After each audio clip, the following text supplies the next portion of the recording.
campanhas. Eu acho que as campanhas anti-tabagismo no Brasil elas são subestimadas, eu acho. Eu acho que são muito subutilizados os métodos disponíveis para isso e etc. Geralmente as pessoas chegam e quem ajuda muito nisso são os pneumologistas. Então eles acabam fazendo esse tipo de prescrição de medicamento e tudo mais. Sim. Mas só para a gente alongar um pouquinho mais no debate, e eu já falei o que eu penso a respeito das campanhas, eu queria que você falasse o que você pensa a respeito das campanhas, se você tem recebido paciente no consultório vindo para parar de fumar, porque isso é muito mais para pneumo, e qual método você usa, eventualmente, se você tem tratado, se você tem encaminhado. Como a gente é oncologista e o tabaco, acho que talvez é o fator de risco que a gente mais lembra, né?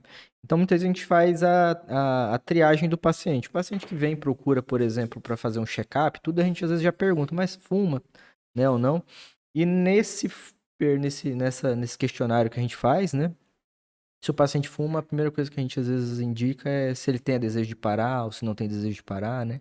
Porque hoje já existe Medicamentos. medicamento, existe pastilha, existe várias alternativas para interrupção do tabaco, né? Então isso às vezes é uma pesquisa ativa que a gente faz, né? Lembrando que eu acho que, como você falou, acho que as campanhas são fundamentais, tem que ter. O câncer de pulmão é um câncer que é muito prevalente, né? E como eu falei, às vezes você vai gastar muito menos. Tô falando em questão de governo, né? Você gasta muito menos fazendo uma campanha do que você fazendo um tratamento. Com certeza. Sem contar, né, a perda pessoal, né? A perda Em especial com essas novas drogas, né? Aí você gasta Exatamente. muito mais. Com certeza. Eu chamo atenção nessa situação porque, veja bem, todo ano a gente é convidado para fazer alguma palestra ou várias palestras sobre câncer de mama e próstata, todo ano.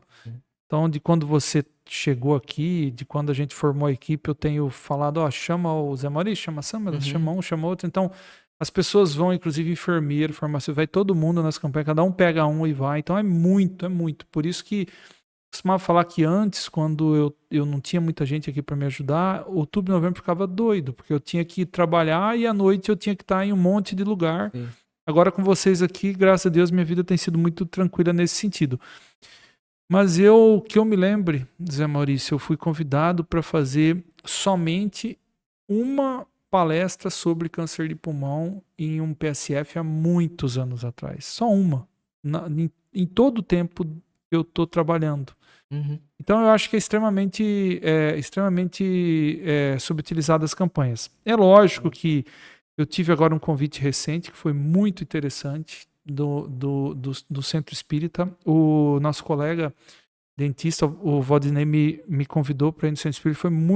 Foi muito legal. Foi uma palestra sobre os gatilhos do câncer.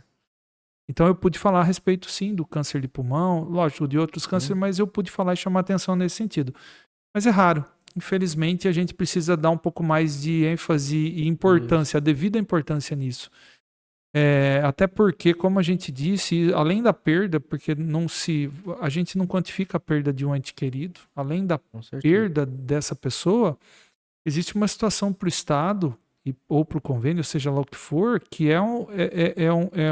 você gasta muito dinheiro eventualmente para prolongar a vida. Então, é uma coisa muito complicada que, se a gente fizer a prevenção, você evita tudo isso, não é? A saúde preventiva sempre é mais... Existe até um filme, você sabe, só para a gente finalizar agora, que eu já vou te passar para as considerações finais, que é de viagem no tempo, que o filho consegue conversar com o pai, e ele é um filme muito conhecido, antigo. Ele fala para o pai já tinha morrido de câncer de pulmão, e quando ele fala pro pai parar de fumar, e aí quando ele chega na casa, o pai tá lá, porque tinha parado de fumar. Esse é um filme um filme bem legal, que chama atenção nessa situação. Um filme antigo que tá por aí, chama atenção nisso.